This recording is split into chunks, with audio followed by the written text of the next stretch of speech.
भाइयों, पुरोहित भाइयों, धर्मसंगी भाई बहनों, विश्वासी भाई बहनों, आज का ये दिन ऐतिहासिक है, आनंददायक है, अनुग्रहदायक है। आज हमारे हृदय आनंद और कृतज्ञता की भावनाओं से परिपूरित है और हमारे आनंद का कारण हमारे ये दोनों लड़ेलिए हैं। परम आदरणीय पीटर पारंपरिक सेवानिवृत्त बिशप और परम आदरणीय विल्फ्रेड मॉरिस, जो आज पद ग्रहण का कार्यभार संभाल रहे हैं। 12 साल पहले इसी दिन आदरणीय बिशप पीटर पारंपरिक झांसी के चौथे बिशप के रूप में कार्यभार संभाला। बिशप फ्रेडरिक के उत्तराधिकारी बनकर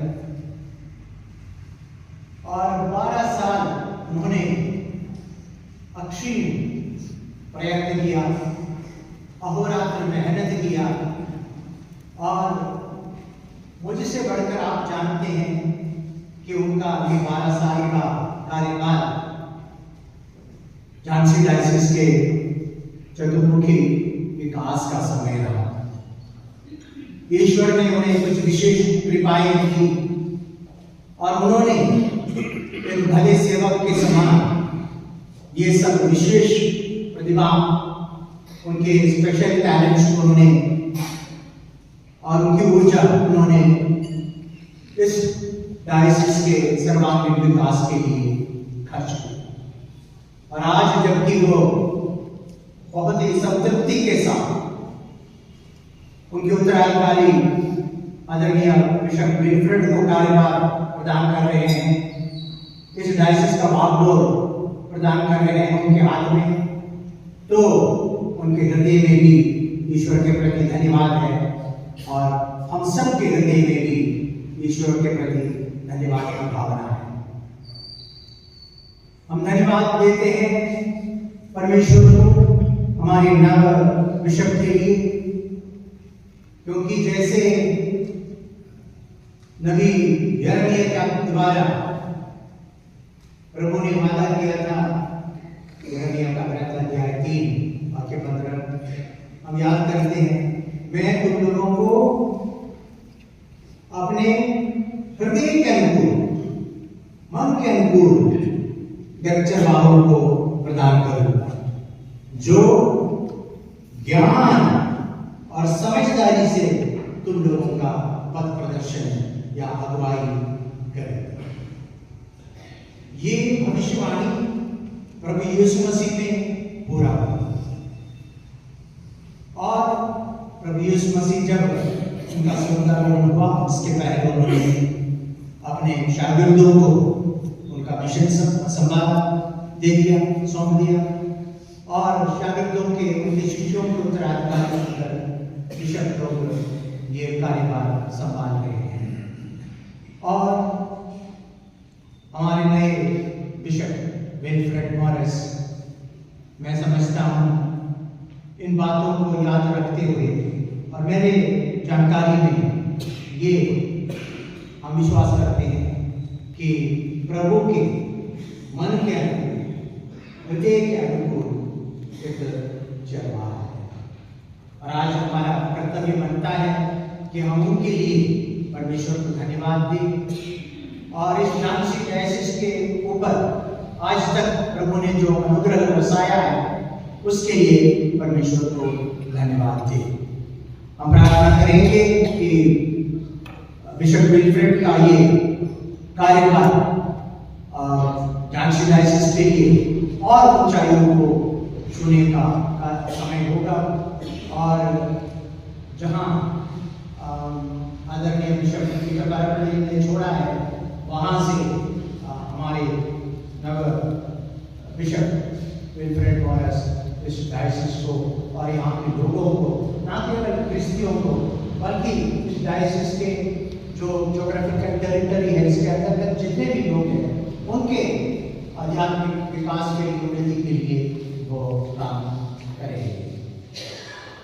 आज के जो तीनों पाठ में हमें शिक्षा मिली है कि ईश्वर की प्रजा बनकर रहने के लिए हमें क्या करना चाहिए। प्रभु यीशु मसीह के उत्तम शिष्य या शिष्य बनने के लिए हमें कैसा गुण अपनाना चाहिए। हमारे जीवन में पवित्र आत्मा के वो फल सब दिखाई देना चाहिए। हमारे अंदर वो सब कार्डिनल वर्च्यूज होना चाहिए, जैसे विश्वास, प्रेम, आशा, धैर्य, संयम, विवेक, ये सब गुण हमारे अंदर होना चाहिए। और आज के दूसरे पाठ में हमने जो सुना, लगभग वही गुण पवित्र आत्मा का फल एक तरह से जिसका वर्णन पौलुस ने किया गलातियों के नाम पत्र में अध्याय 5 में, ठीक उसी तरह आज संत पेत्रुस भी हमसे कह रहे हैं, प्रभु यीशु मसीह के शिष्य या ईश्वर की चुनी हुई प्रजा होने के नाते हमारे अंदर ये सब विशेष गुण होना चाहिए।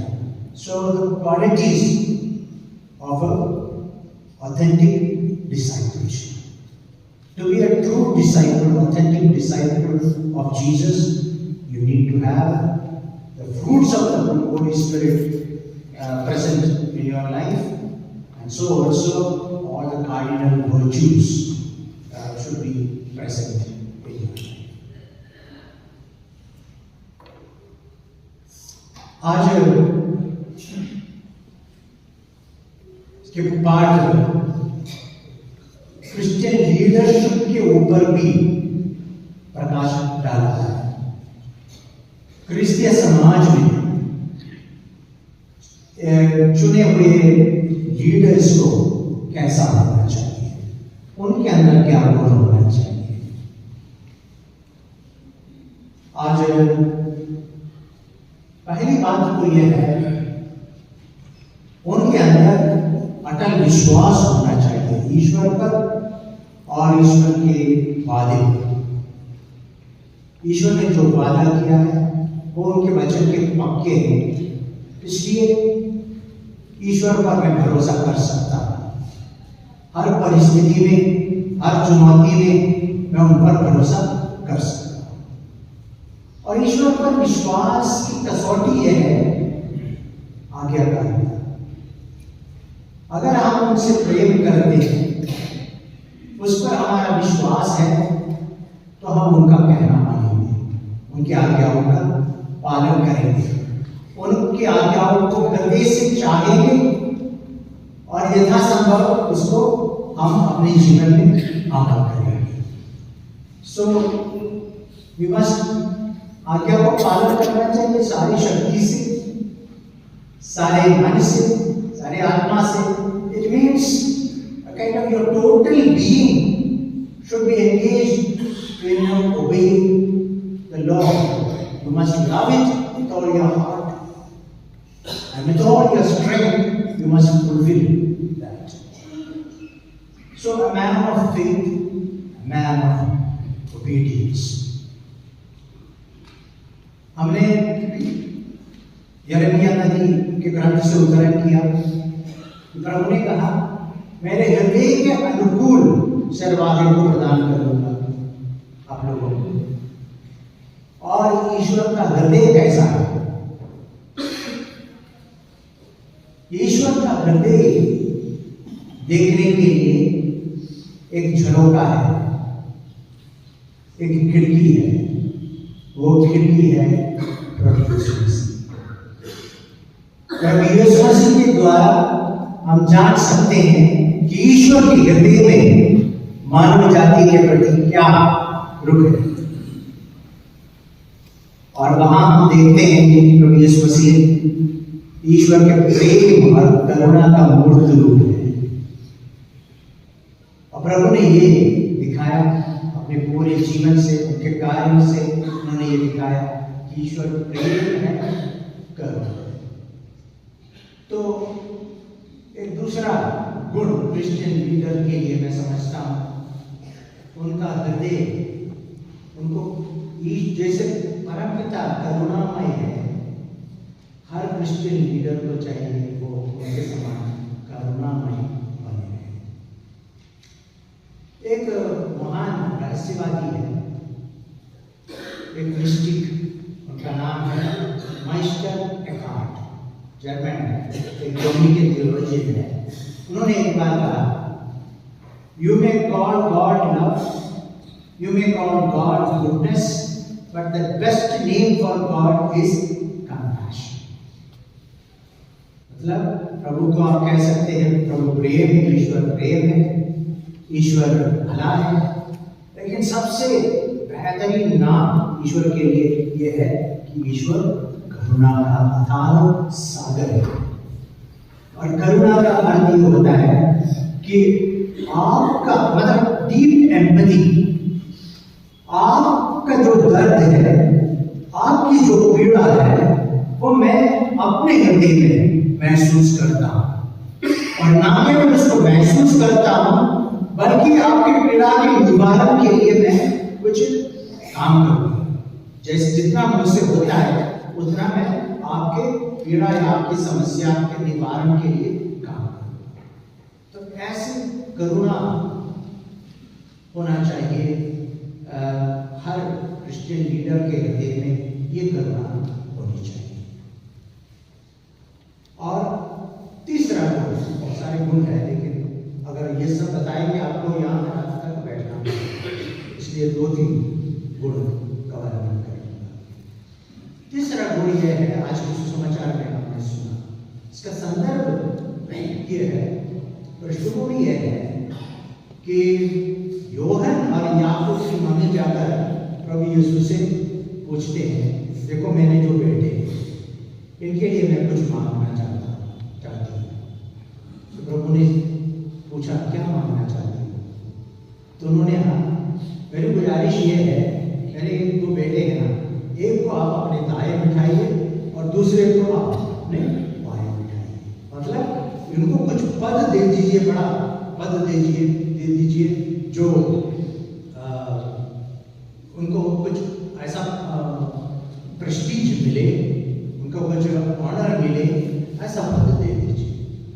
जब दूसरे शिष्यों को यह मालूम पड़ा, वो खफा हो गए, और तब जाकर प्रभु यीशु मसीह उनको ये शिक्षा देते हैं, क्योंकि ये शिष्य शुरुआत के शिष्य है, पवित्र आत्मा अभी तक उनके ऊपर उतरा नहीं है, तो इसलिए वो उनका मनोभाव भी दुनिया की मनोभाव है। वो भी पद ग्रहण करना चाहते हैं और प्रेस्टीज चाहते हैं, नाम चाहते हैं, यश चाहते हैं, ख्याति चाहते हैं, दूसरे लोगों के, दुनिया के लोगों के समान। और प्रभु उनको समझाते हुए ये दुनिया के जो स्टैंडर्ड्स है उसको उलट फेर करते, उसको बिल्कुल उल्टा कर देते। और तब जाकर प्रभु कहते हैं, देखो दुनिया में जो लोग हैं, सत्ताधारी है, वो निरंकुश शासन करते हैं और दूसरों पर अपना अधिकार जताते हैं। तुम लोगों में ऐसी बात नहीं होनी चाहिए। जो तुम में जो बड़ा होना चाहता है वह सेवक है, जो प्रधान होना चाहता है वह दास है।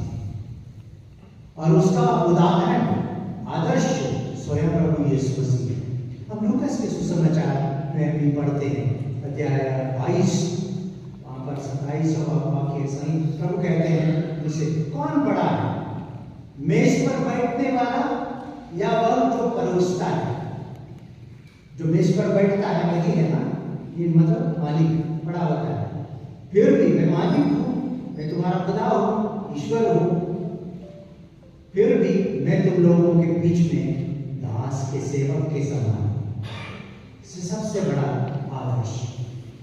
तो ईश्वर के सेवक को, ईश्वर द्वारा चुना गया गडेलियल को विनम्र होना चाहिए और उनके अंदर सेवा भाव होना चाहिए। प्रभु यीशु स्वयं कहते हैं मत्ती के सुसमाचार अध्याय 11:29 मुझसे सीखो, मैं हृदय से विनीत और विनम्र। ये विनम्रता और मानव पुत्र सेवा कराने नहीं, बल्कि सेवा करने और बहुतों के खातिर अपना प्राण न्यौछावर करने आया। तो वही आदर्श आज हम सब धर्माध्यक्षों के लिए है कि अटल विश्वास और आज्ञाकारिता और वो करुणा, विनम्रता और सेवा। और मैं समझता हूं ये ना केवल बिशप्स के लिए, क्योंकि हमें से प्रत्येक गड़े का मतलब कोई भी नहीं है। क्योंकि पुराने व्यवस्था में कोई पास्टर नहीं था, फादर वगैरह नहीं था, तो पहरेदार, कभी पहरेदार बुलाया करता था क्रिश्चियन लीडर्स को, उस समय के लीडर्स को, कभी गडेरिया एक अच्छा था। तो ये गडेरिया मतलब जिनको भी लीडरशिप एक्सरसाइज करना है, वो परिवार में हो सकता है, स्कूल में हो सकता है, डायसिस में हो सकता है, सार्वभौमिक कलीसिया का हो सकता है, संत पापा है, बिशप्स है, प्रिंसिपल है, माता पिता है, टीचर है, सब एक तरह से एक ना एक अर्थ में गड़े हैं। और इसलिए ये सब गुण हम सब के अंदर होना चाहिए। और आज हम वही प्रभु से प्रार्थना करें, वही प्रभु यीशु से प्रार्थना करें जिनका हृदय विनम्र है, विनीत है, प्रेम और करुणा से भरा हुआ है, और वो मृत्यु तक आज्ञाकारी बना, और उनका विश्वास कभी न डगमगाया, और हर समय, हर वक्त, हर परिस्थिति में उनकी एक ही इच्छा है, जिसने मुझे भेजा है उसकी इच्छा पूरी करना। उन्होंने अपने बारे में कहा, मैं सदा वही करता हूँ जो मेरे ईश्वर को, मेरे पिता को पसंद है। और मैं समझता हूँ यही आदर्श हम सबके सामने है प्रभु यीशु का। और आप लोकधर्मी हो या लोग religious man and women, priest, आपका देखिए एक ही, there is only one priesthood in the church, वो प्रीस्टहुड प्रभु यीशु मसीह का है। उस प्रीस्टहुड में हम अलग अलग ढंग से शामिल हो रहे हैं, पार्टिसिपेट कर रहे हैं। तो हर एक के लिए ये आदर्श है, प्रभु यीशु मसीह ही हमारा आदर्श है। और जैसे धर्माध्यक्ष एक आदर्श है, और हम प्रार्थना करेंगे कि हम जो चुने हुए हैं आपको अगुवाई देने के लिए, हम उस लायक बने आपकी प्रार्थना से और सब लोगों की प्रार्थना से। हम धीरे धीरे हर दिन उसके करीब, जो आदर्श है उसके करीब जाते रहेंगे, परिपूर्णता तक पहुंचने तक, और हम सब उसके लिए कोशिश करते रहेंगे। आज विशेष रूप से हम प्रार्थना करेंगे हमारे दोनों गडेलियस के लिए, बिशप पीटर पायरवले के लिए और बिशप विल्फ्रेड फॉरेस्ट के लिए। प्रभु का अनुग्रह का हाथ सदा उनके ऊपर रहे, प्रभु का अनुग्रह का हाथ जानसी प्रांत के ऊपर सदा